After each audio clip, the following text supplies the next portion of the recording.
আমি জবাব যেটা দেওয়ার 22 তারিখে আমি সেটা দিয়ে দিয়েছি, রিটার্ন একটা জবাব গেছে।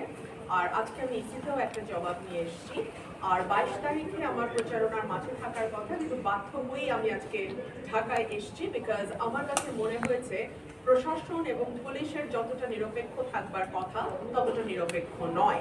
আমার কর্মীদের বাড়িঘরে হামলা করা হয়েছে, তাদেরকে পিটিয়ে হাসপাতালে পাঠানো হয়েছে, মাথা ফাটানো হয়েছে, বাড়িতে আগুন দেওয়া হয়েছে। এখন পর্যন্ত কোনো মামলা হয় নাই।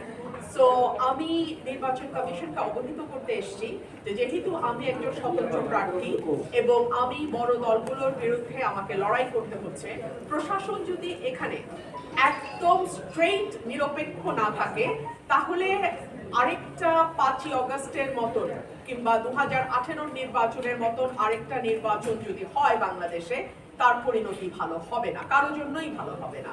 সো এই বিষয়গুলো আমি আসলে কমিশনকে অবহিত করেছি।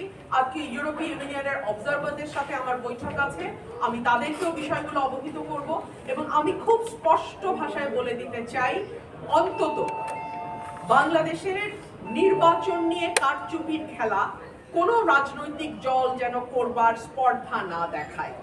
আমি সকল দলকেই আহ্বান জানাবো, নির্বাচনের মাঠে একটা সুষ্ঠু নির্বাচন যাতে হয়, সেই জন্য মানুষ 15 বছর লড়াই করেছে। আমরা যেই দলেই ছিলাম, আমরা আমাদের অবস্থান থেকে লড়াই করেছি।